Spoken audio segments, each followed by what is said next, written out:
Chinese hackers target U.S. critical infrastructure in latest attack. Microsoft. Top U.S. official on China policy steps down after report of sanction holdback on Beijing. China to record 65 million cases weekly by the end of June with XBB variant. China poised to dominate global online space, threaten Taiwan's internet security. Microsoft on May 24th cautioned that state-backed Chinese hackers were carrying out cyber attacks against critical infrastructure organizations in the US.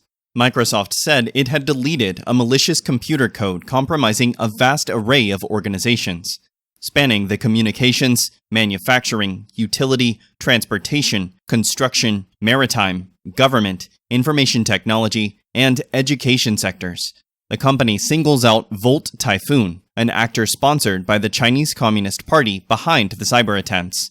The statement said the hackers had been active since mid-2021 and had attempted to attack critical infrastructure organizations in Guam and other areas in the US. The report added, Microsoft assesses with moderate confidence that this Volt Typhoon campaign is pursuing development of capabilities that could disrupt critical communications infrastructure between the United States and Asia region during future crises. Microsoft said Volt Typhoon used a type of web shell, or a harmful script that allows remote control of a server.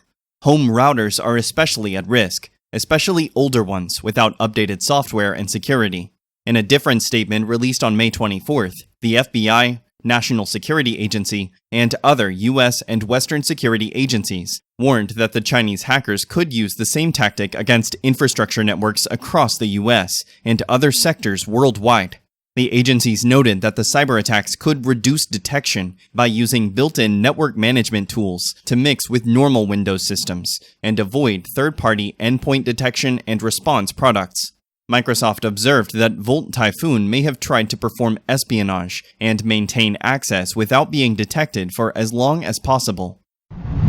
The U.S. State Department's top China policy official has announced that he is leaving his leadership post in the new China House unit just months after its creation. According to Reuters, Rick Waters announced his departure on May 24th. He is officially leaving the position on June 23rd and will remain a senior Foreign Service member. Waters has led the Office of China Coordination since its creation last December. He has also served as the Deputy Assistant Secretary of State for China and Taiwan beginning June 2021. Reuters quoted a spokesperson as saying, "We thank him for his 2 years of skillful service on China and Taiwan issues, to include his standing up to the Office of China Coordination and his leadership over the Office of Taiwan Coordination." Waters is stepping down around the time when relations between the U.S. and China have been in turmoil when Washington's handling of the situation is under criticism. On May 14th, Reuters reported from sources that the State Department decided to hold back a set of measures against Beijing to avoid the Chinese spy balloon incident from further restraining relations. That included human rights sanctions, export controls, and others that would surely anger the Chinese Communist Party. The report cited an email written by Waters that said non-balloon actions could be pushed aside until later, which the sources claimed were never revived. In a letter to Secretary of State Antony Blinken on May 19th, Congressman Mike McCall slammed the State Department for its continued weakness and passivity toward Beijing.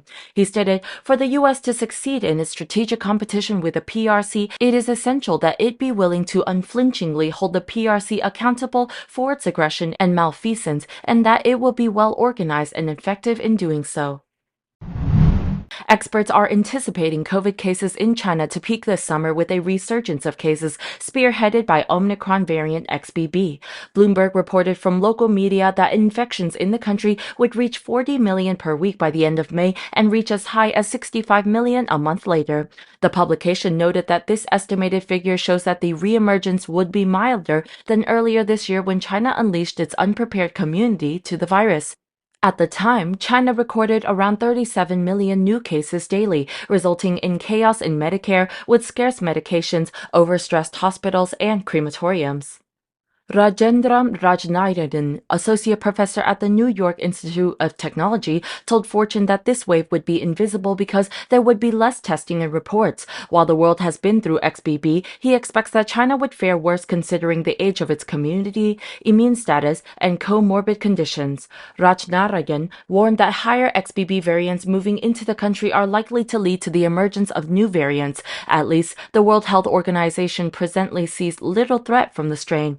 According to the Washington Post, hospitals have urged vulnerable groups in the country to wear masks and avoid public places. However, there is little sign stringent restrictions would return, with residents still maintaining an everyday life. Tan Xiang from Shenzhen said, "We are going to work as usual. No one is regulating us. On the subway, in office buildings, and malls, a lot of people don't wear face masks." According to a US think tank, Chinese platform development could result in serious issues, since the Chinese Communist Party is trying to control the internet and undermine Taiwan's internet security.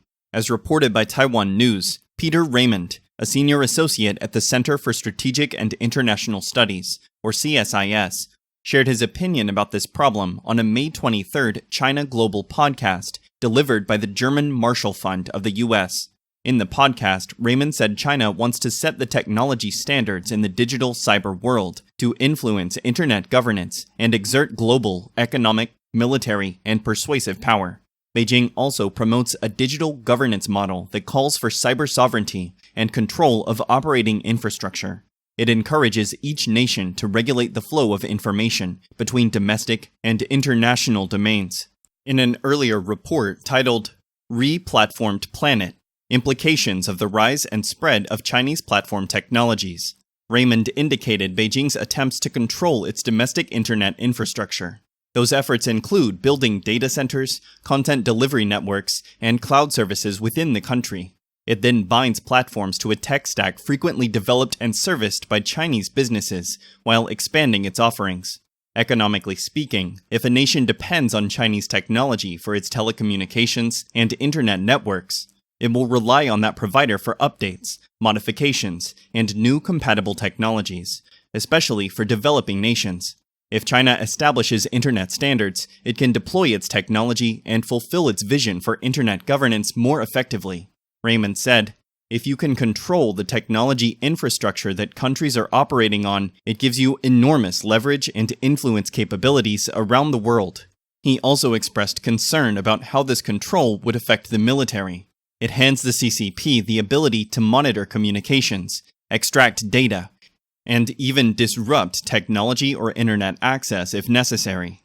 Raymond contrasted China's attempt to globalize internet control with the existing Western system that the Taiwanese are familiar with. In a multi-stakeholder governance structure, as Raymond defined it, this system promotes free information interchange between private companies, governments, international organizations, civil rights groups, and research institutes. Raymond suggested that unless a nation has a solid institutional and cybersecurity framework to enable secure and open digital space, the nation's democratic institutions could be jeopardized by the expansion of Chinese platforms. China could manipulate election results, public opinion, and a nation's political, economic, and technological reliance on China. He warned that Chinese presence offers China powerful influence capabilities that could be used to undermine democratic institutions and processes, sow discord, and boost China's image and interests.